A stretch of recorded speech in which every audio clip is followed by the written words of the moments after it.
Hello friends, ओम श्री गणेशाय नमः। जय श्री कृष्णा। आप सभी का स्वागत है आपके अपने यूट्यूब चैनल पर। फ्रेंड्स, आज हम आपको इस वीडियो में बताने जा रहे हैं साल 2021 की ज्येष्ठ पूर्णिमा का शुभ मुहूर्त, पूजा विधि, पौराणिक व्रत कथा, महत्व। ज्येष्ठ पूर्णिमा के दिन धन लाभ और सुख समृद्धि के लिए किए जाने वाले उपायों के बारे में। फ्रेंड्स, वीडियो शुरू करने से पहले आपसे रिक्वेस्ट है, अगर आप हमारे चैनल पर नए हैं और आपने अभी तक चैनल को सब्सक्राइब नहीं किया है तो प्लीज़ सब्सक्राइब कीजिएगा चैनल को, साथ ही प्रेस कीजिएगा बेल आइकन को, जिससे नए वीडियो से रिलेटेड नोटिफिकेशन आपको तुरंत प्राप्त हो सके। और वीडियो पसंद आने पर वीडियो को लाइक और शेयर जरूर कीजिएगा ताकि सभी भक्तों को इस वीडियो का लाभ प्राप्त हो सके। और कमेंट बॉक्स में जय श्री कृष्णा जरूर लिखिएगा। हिंदू धर्म में पूर्णिमा तिथि का विशेष महत्व माना जाता है। प्रत्येक माह में जब शुक्ल पक्ष में चंद्रमा बढ़ते हुए पूर्ण कलाओं में आ जाता है तो पूर्णिमा होती है। शुक्ल पक्ष की अंतिम तिथि को पूर्णिमा आती है। इसके बाद से नया माह आरंभ हो जाता है। इस वर्ष ज्येष्ठ मास की पूर्णिमा तिथि 24 जून 2021 को है। इसके बाद आषाढ़ मास आरंभ हो जाएगा। ज्येष्ठ पूर्णिमा को जेठ पूर्णिमा और जेठ पूर्णमासी भी कहा जाता है। इस दिन किसी पवित्र नदी या कुंड में स्नान करना बहुत शुभ फलदायी माना जाता है। इसके अलावा पूर्णिमा के दिन व्रत रखकर चंद्रमा और भगवान विष्णु जी की पूजा करने का भी विशेष महत्व होता है। इस दिन दान पुण्य का कार्य करने से शुभ फलों की प्राप्ति होती है। इस बार ज्येष्ठ पूर्णिमा पर शुभ संयोग बन रहा है, जिसके कारण इस पूर्णिमा का महत्व और भी ज्यादा बढ़ जाएगा। इस वर्ष ज्येष्ठ पूर्णिमा गुरुवार के दिन पड़ रही है। जहां गुरुवार का दिन भगवान विष्णु जी को समर्पित होता है, तो वहीं पूर्णिमा तिथि पर भी भगवान विष्णु जी की पूजा आराधना करने का विशेष महत्व होता है। इस दिन शुभ और शुक्ल योग भी हैं, जो ज्योतिष शास्त्रों में शुभ योगों में गिने जाते हैं। 24 जून 2021 को सुबह 6:06 तक शुभ योग रहेगा। इसके बाद शुक्ल योग प्रारंभ हो जाएगा। पूर्णिमा तिथि पर दान और पवित्र नदी में स्नान करने का विशेष महत्व होता है। इस दिन दान पुण्य करने से विशेष फल की प्राप्ति होती है। इस दिन चंद्र पूजा और व्रत करने से चंद्रमा मजबूत होता है, जिससे आपकी मानसिक और आर्थिक समस्याएं दूर होती हैं। भगवान विष्णु जी की पूजा करने से दुखों का नाश होता है और सुखों की प्राप्ति होती है। पूर्णिमा तिथि पर व्रत रखकर विधिवत भगवान विष्णु जी का पूजन करने और चंद्रमा को अर्घ्य देने से आपके घर परिवार में सुख समृद्धि बनी रहती है। यह तिथि माँ लक्ष्मी को भी अत्यंत प्रिय होती है, इसलिए इस दिन श्री हरि के साथ लक्ष्मी पूजन करने से दरिद्रता का नाश होता है। ज्येष्ठ पूर्णिमा को वट पूर्णिमा के नाम से भी जाना जाता है। इस दिन वट सावित्री व्रत की तरह ही वट वृक्ष की पूजा की जाती है। ज्येष्ठ पूर्णिमा के दिन सुहागिन महिलाएं अपनी पति की लंबी उम्र के लिए व्रत रखकर वट वृक्ष की पूजा करती हैं। इसी वजह से ज्येष्ठ पूर्णिमा को वट पूर्णिमा के नाम से जाना जाता है। वट पूर्णिमा व्रत महाराष्ट्र, गुजरात और दक्षिण के राज्यों में विशेष रूप से रखा जाता है, जबकि उत्तर भारत में यह व्रत वट सावित्री के रूप से मनाया जाता है, जो ज्येष्ठ माह की कृष्ण पक्ष की अमावस्या को पड़ता है। मान्यता है कि इस दिन सावित्री अपने पति के प्राण यमराज से वापस लेकर आई थी। यही वजह है कि विवाहित महिलाएं अपने पति की लंबी आयु और सुख समृद्धि के लिए इस दिन व्रत रखती है। ज्येष्ठ पूर्णिमा के दिन कबीरदास जयंती भी मनाई जाती है। फ्रेंड्स, अब आइए जानते हैं ज्येष्ठ पूर्णिमा के शुभ मुहूर्त के बारे में। हिंदू पंचांग के अनुसार इस बार ज्येष्ठ पूर्णिमा 24 जून 2021 गुरुवार को है। पूर्णिमा तिथि प्रारंभ होगी 24 जून 2021 को सुबह 3:32 से और ज्येष्ठ पूर्णिमा तिथि का समापन होगा अगले दिन 25 जून 2021 को रात 12:09 पर। फ्रेंड्स, अब आइए जानते हैं ज्येष्ठ पूर्णिमा की पूजा विधि के बारे में। ज्येष्ठ पूर्णिमा के दिन किसी पवित्र नदी में स्नान करने का महत्व माना गया है, लेकिन इस समय कोरोना वायरस के चलते घर पर या पानी में गंगा जल मिलाकर स्नान करें। इससे गंगा स्नान का पुण्य आपको घर पर ही प्राप्त हो जाएगा। प्रातः जल्दी स्नान आदि से निवृत्त होने के पश्चात भगवान का स्मरण करते हुए व्रत का संकल्प लें। अब मंदिर में धूप दीप प्रज्वलित करें, अक्षत रोली फल फूल से पूजा करें। इसके बाद पूरे दिन व्रत रखें। शाम के समय पुनः भगवान विष्णु जी का पूजन करें। पूजन के लिए सूजी या गेहूं के आटे को भूनकर सूखा प्रसाद बनाएं, साथ में पंचामृत भी बनाएं। दीवत माँ लक्ष्मी और भगवान विष्णु जी का पूजन करें। चंद्र दर्शन कर चंद्रमा का पूजन करें। इसके बाद चंद्रमा को अर्घ्य दे। चंद्रमा को अर्घ्य देने के पश्चात प्रसाद खाकर व्रत खोलें। तत्पश्चात भोजन करें। ज्येष्ठ पूर्णिमा के दिन सुहागिन स्त्रियों को वट वृक्ष की पूजा और ज्येष्ठ पूर्णिमा व्रत कथा सुनना या कहना कल्याणकारी होता है। आज के दिन एक बांस की टोकरी में 7 प्रकार के अनाज को कपड़े से ढककर रखना चाहिए। दूसरी टोकरी में माँ सावित्री की प्रतिमा रखी जाती है।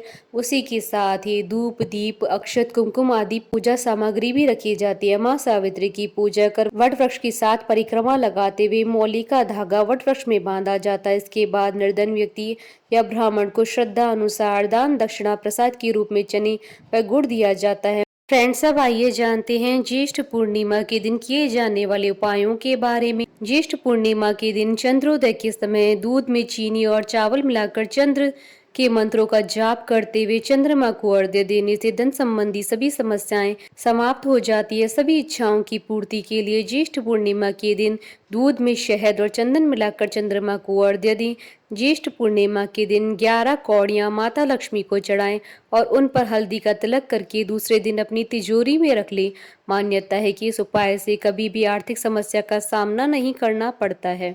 ज्येष्ठ पूर्णिमा के दिन माँ लक्ष्मी जी की पूजा करनी चाहिए। मान्यताओं के अनुसार इससे सभी समस्याओं से छुटकारा मिलता है। मान्यता है कि ज्येष्ठ पूर्णिमा के दिन पीपल के पेड़ के नीचे कुछ मीठा रखकर मीठा जल अर्पण करने से माँ लक्ष्मी की कृपा सदैव बनी रहती है।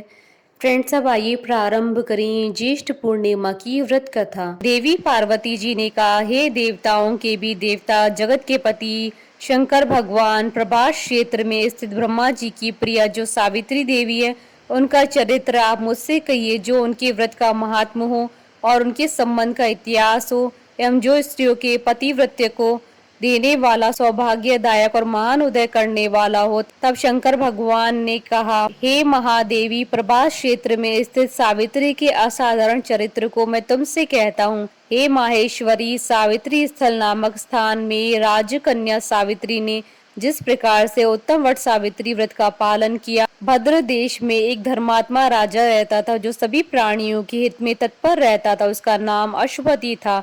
धर्मात्मा, क्षमाशील, सत्यवादी होने पर भी राजा संतान रहित था। एक समय वह राजा प्रभास क्षेत्र में यात्रा करते हुए पहुंचा और सावित्री स्थल पर आ गया। वहां पर राजा ने अपनी रानी के साथ इस व्रत को किया, जो सावित्री व्रत नाम से प्रसिद्ध सभी प्रकार की कामनाओं को पूर्ण करने वाला है। भूर्भुवस्व, इस मंत्र की साक्षात मूर्ति बनकर स्थित श्री ब्रह्मा जी की प्रिया सावित्री देवी उस राजा पर प्रसन्न हुई। कमंडल को धारण करने वाली वह सावित्री देवी दर्शन देने के बाद पुनः अदृश्य हो गई। लेकिन देवी के दर्शन के पुण्य से कुछ दिनों के बाद राजा अशोपति के घर देवी के समान रूप वाली कन्या का जन्म हुआ, जो देवी सावित्री के अंश से उत्पन्न हुई थी। देवी सावित्री की प्रसन्नता से प्राप्त तथा सावित्री की पूजा करने के बाद उत्पन्न कन्या का नाम भी सावित्री रखा गया।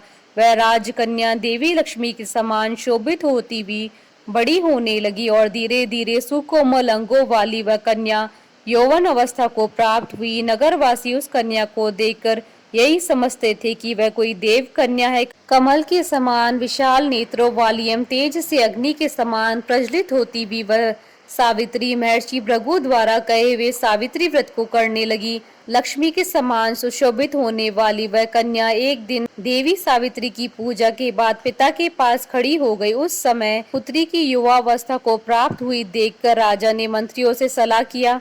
इसके बाद राजा ने सावित्री से कहा, हे पुत्री, तुम्हें योग्य वर को देने का समय आ गया है।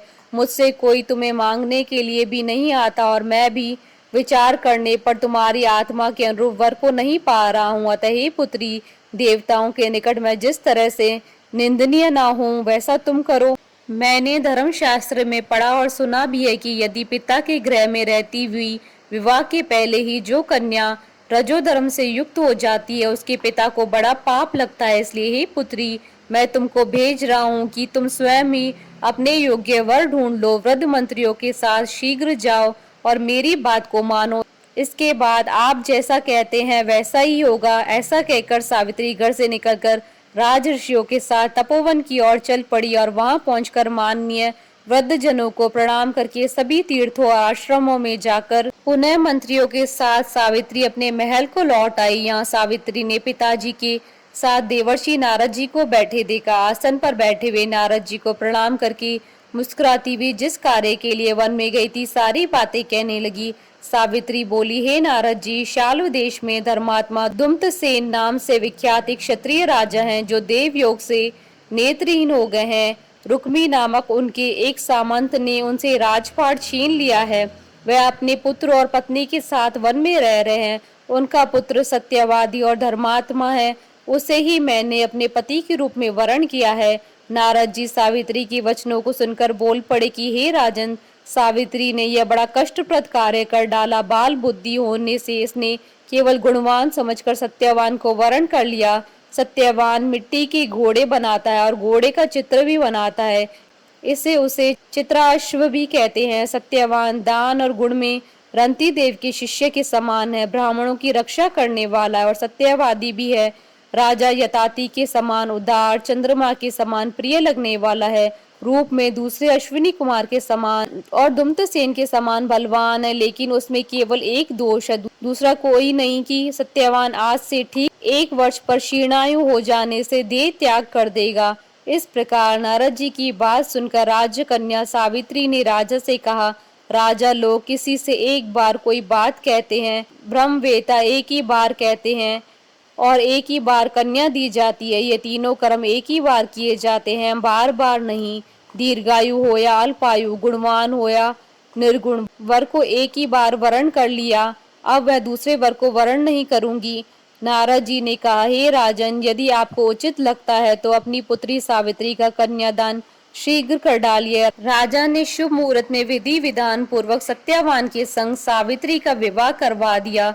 सावित्री अपने पति को पाकर ऐसे प्रसन्न थी जैसे पुण्यवान पुरुष स्वर्ग को पाकर प्रसन्न होता है। सावित्री उस सत्यवान के साथ आश्रम में रहते हुए नारद जी की कही हुई बात को याद करती रहती थी। उस दिन को गिनती रहती थी जब सत्यवान देह त्याग कर चले जाएंगे। जब सत्यवान के मरण के केवल 3 दिन शेष रहे, तब सावित्री ने निर्हार रहकर व्रत किया और तीसरे दिन सुबह स्नान करके देवता और पितरों का पूजन किया। फिर सास ससुर की चरण वंदना करके वह भी अपने पति के साथ जंगल की ओर चल पड़ी। जंगल में लकड़ी काटते काटते अचानक से सत्यवान के सिर में दर्द होने लगा। सावित्री ने कहा कि आप कुछ देर मेरी गोद में सिर रखकर सो जाइए, फिर हम आश्रम की ओर चलेंगे। जैसे ही सत्यवान सावित्री की गोद में लेटे, वैसे ही सावित्री ने देखा कि वह सांवले पिंगल वर्ण वाले किरीटधारी पीत वस्त्र पहने हुए साक्षात सूर्य के समान उदित हुए पुरुष उनके सामने खड़े हैं। सावित्री ने उन्हें प्रणाम किया और उनसे पूछा कि आप कौन है। इस पर यमराज ने कहा कि मैं प्राणियों के लिए भयंकर और कर्मानुसार उनका उचित दंड देने वाला यमू। सो हे पतिव्रता सावित्री, समीप में पड़े हुए तुम्हारे पति की आयु समाप्त हो गई है, इसे यमदूत पकड़कर नहीं ले जा सकेंगे, इसलिए मैं स्वयं आया हूँ। ऐसा कहकर फांस के लिए हुए यमराज ने सत्यवान के शरीर से अंगुष्ठ मात्र शरीर वाले जीवात्मा को बलपूर्वक निकाल लिया। इसके बाद यमपुरी की ओर चलना शुरू किया। सावित्री भी यम के पीछे पीछे चलने लगी।